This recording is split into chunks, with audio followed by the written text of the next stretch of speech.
worth of confidential funds under the Office of the Vice President. At ayon sa investigasyon ay 1,322 out of 1,992 names in the OVP ARs submitted. Ito yung mga NPA na na actually dalawa nga lang yata nagtanong napahiya pa. Halatang-halata kasi isipin mo budget ang hinahabol nila dito yung confidential fund Di ba naman mga tarantado to, mga gago to. Halatang-halata mong mga gago to na namumuliti ka tapos isipin mo daang bilyon yung nawawala do sa flood control. Ang hinahabol nila yung putangin ng mga gago to. Sayang lang yung mga ewan ko ba kung ba't nananalo pa tong mga hayop na to. Submitted to the PSA have no birth records. So kasama po dito yung mga pangalang Mary Grace Piatos, Fernando Tempura, meron pang Shell Jokno. Kindly wind up your Opo. Yung mga nila.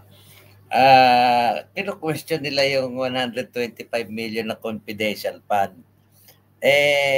Subject for impeachment na nga. O edi nasa na na ng COA. Samantalang itong halos 300 bilyon na flood control na scandal, yung 1.4 billion per day na budget ng flood control at binahana yung mga taong bayan. Hindi mo maintindihan ito kung ano ba. Sarap pagsasampalin ng mga ayop na ito. Ewan ko ba? Ito, pakinggan pa natin ito isa. Sumagot na dito ako natatawa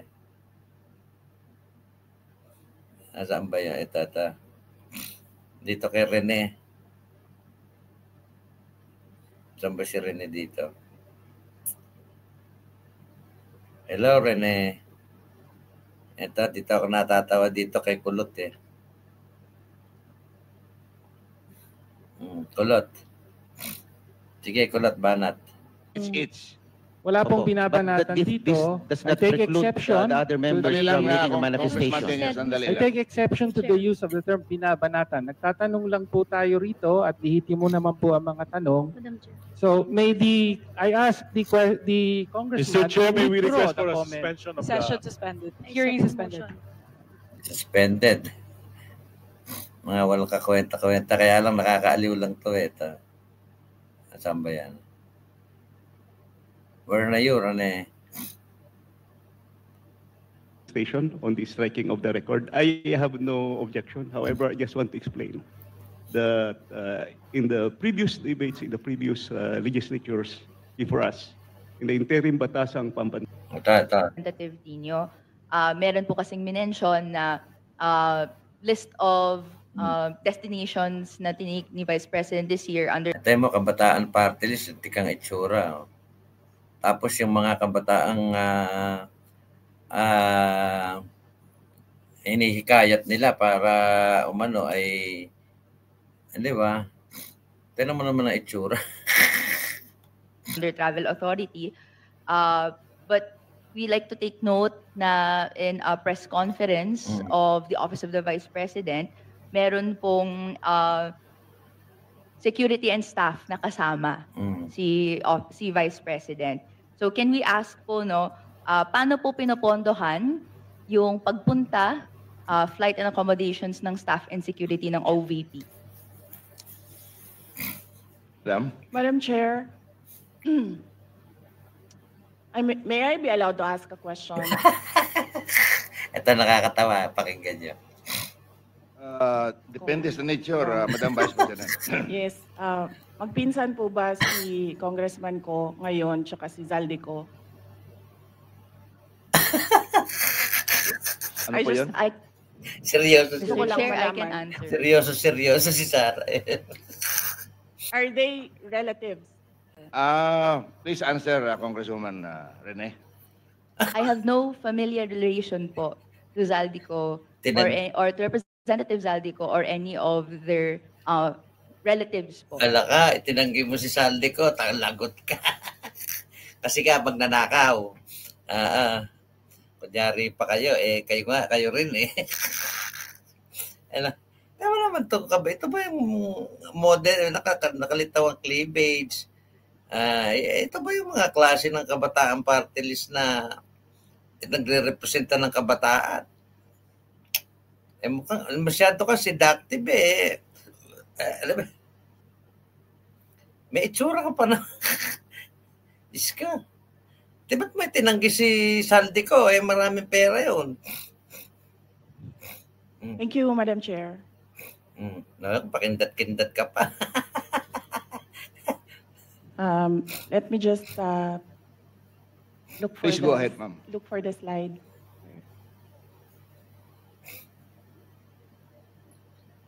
Sige, banatan mo ng banatan, BP. Kung papatala. Mag-BP nga tayo.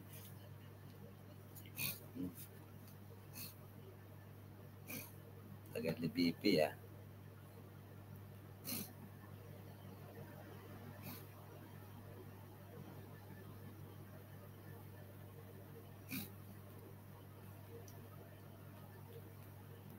Tagal sumagot ni BP. Baka magalit sa iyo yung pisa ni ko.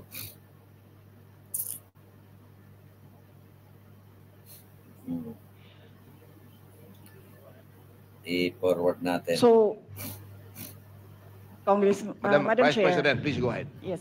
So, we are talking about international travels, no, as of July 31. So, for two travels in Southeast Asia, for the security, it's 474,646. 0.93 pesos. And for the OVP personnel, these are for 2 trips. Nagtataka ako dito sa mga ang kino-question nila yung 1 milyon, 3 milyon, 4 milyon na trip ni Sara Duterte. Bakit hindi nyo questionin yung nawawalang mga, hindi nyo imbestigahan yung flood control, yung mga kasama mo, katulad nung itinanggam yung pinsan mo na si Saldi ko, yung sila, ano pangalan nito, yung mga binanggit na pangalan ng Diskaya. Bilyon-bilyon na pinag-uusapan doon. Dito, pinag-uusapan lang milyon. 463,733.6 for a total of 938,379.99.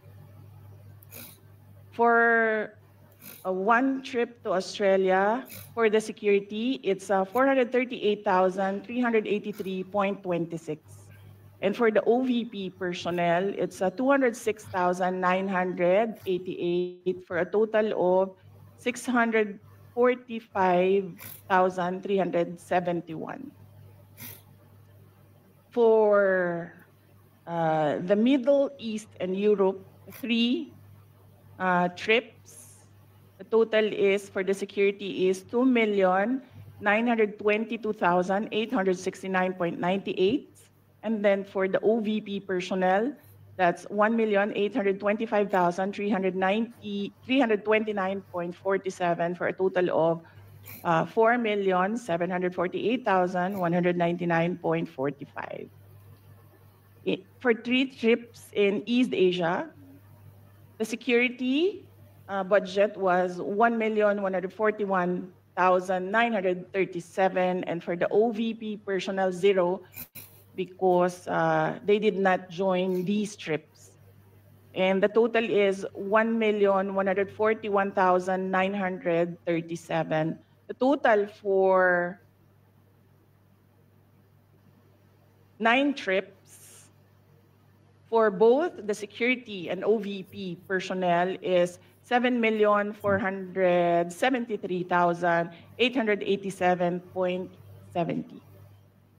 Thank you, Madam Vice President. Congresswoman Ko. Mr. Chair, may we request a detailed copy of... Tagino. Natatawa ako dito sa mga putang ina. May may masabi lang eh. Naku po, 7 million, sinabi na nga eh, tapos yung daan-daang bilyon, hindi mo ma-question.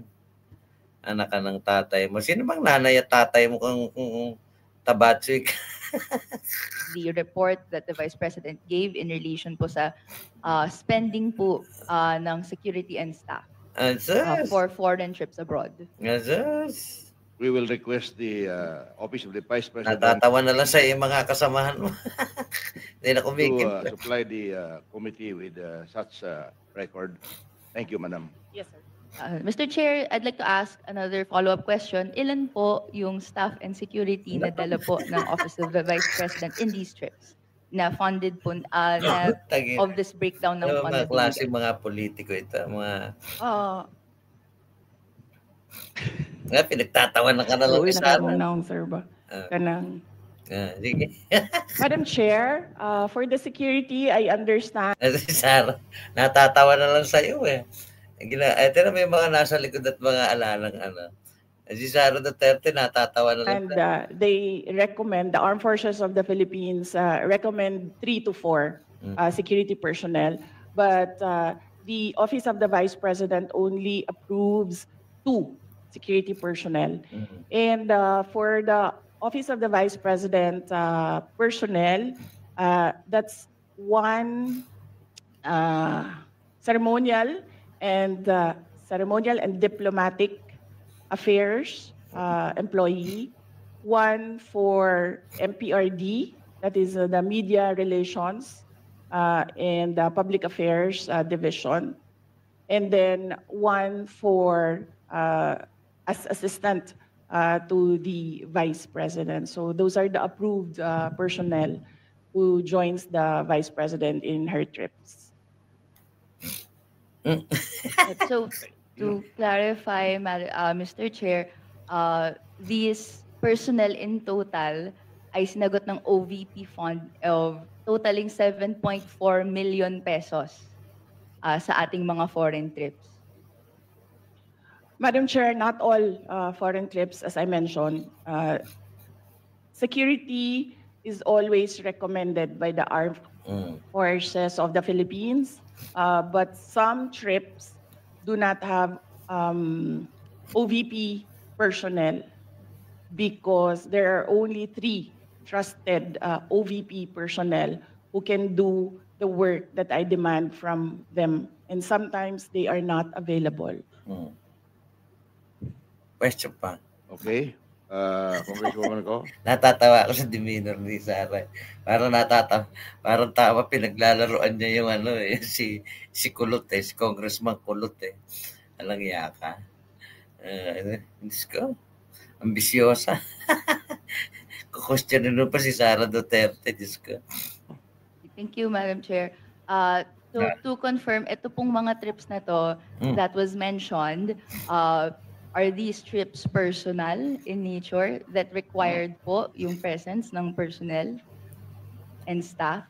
Mr. Chair, I believe, with all due respect... Nabuisit na sa'yo yung kasamaan mo. Sige, sasakit siya. Bobo ka kasi. Sige, respect with my colleague in the minority, I believe the question is irrelevant. Because even if the... Irrelevant daw yung question mo. Bobo ka kasi. Masabi nung kasama mo, in the question mo, irrelevant. Vice President travels on her personal capacity. We cannot disassociate herself from the office of the Vice President. She's still the Vice President. The reason for the travel is business, but she could also travel in her personal capacity, but she's still the Vice President. So I believe the question is irrelevant. With all due respect. Irrelevant. Mr. Chair, just to respond po, this is just a mere question. Irrelevant nga yung question mo Ay, sakit. Tagina. Nabuisit na yung kasamahan niya sa kanya. Ko lang sabihin, alam mo sabihin na sa Tagalog nung irrelevant sa salitang kanto. Wala kang kwentang magtanong. Maganda lang pag-English, hindi masyado Eh, pag tinagalog mo yun, irrelevant, wala kang kwenta. Whether the nature of the trip is personal or business, Mahirap pa. or whether it's official. This is a question that I'd like that could be posed, and I hope to post po to the Madam Vice President.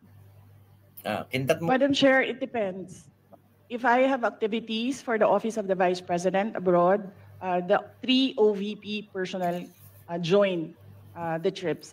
But if the trip is purely personal and I do not have events for the Office of the Vice President, they do not join the trips. So in the graph, in the table that I mentioned earlier, those were the trips that the 3 personnel from the Office of the Vice President joined.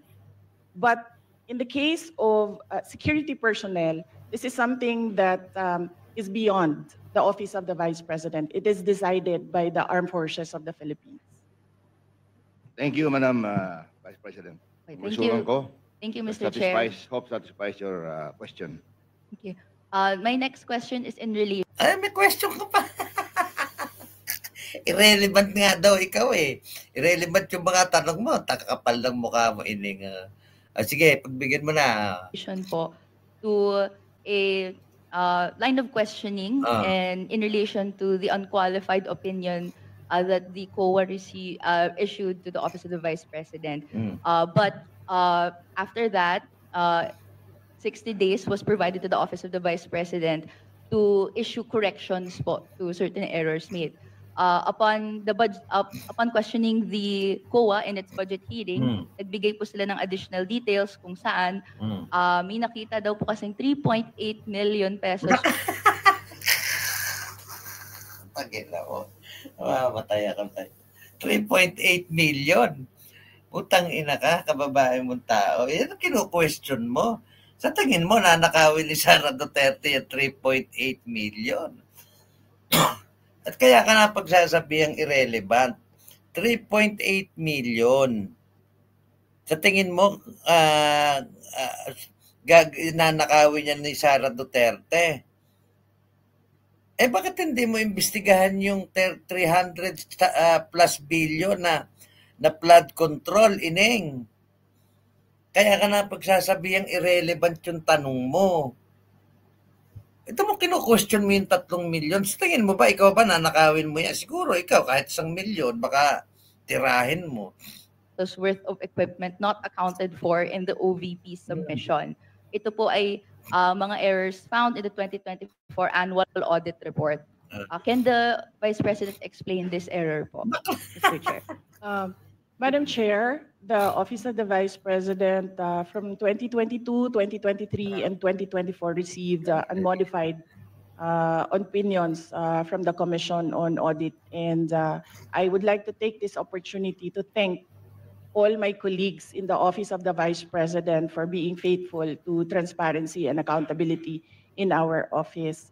The reason why we have comments from the office, the Commission on Audit, is because of system and improvement in processes. So these are basically documentations that the Commission on Audit require of transactions. And we have already updated our manual of operations in the OVP to reflect comments from the auditors.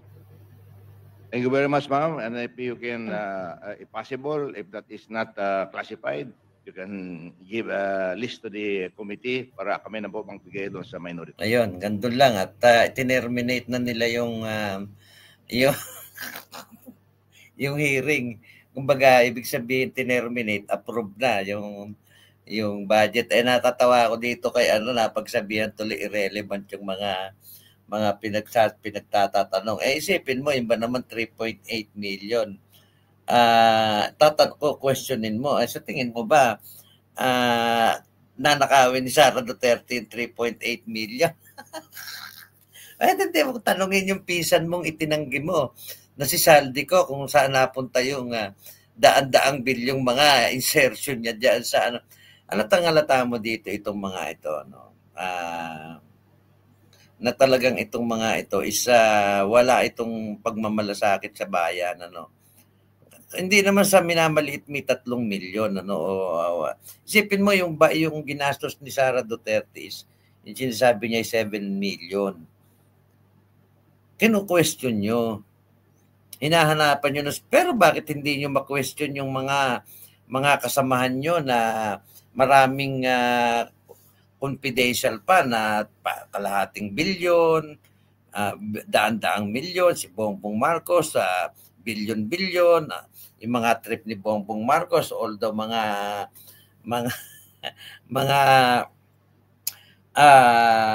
official o kaya yung mga party-party, ba't di nyo kino-question? Like yung 20 million na ginastos nila doon sa party-party nung nakaraang hindi. I mean, ito yung mga klase ng mga politiko na kung minsan, di ba? Itong mga kabataan party list, di umano na mga NPA. Kaya hindi tayo umasenso-asenso yung mga ganitong mga paimbabaw ng mga tao. Kumbaga, paimbabaw, sabi nga sa Biblia, mayabang. Ayan, yung mga katulad ng kabataan party list na yun, nakala mo. And anyway, yun lang at natawa lang ako dito.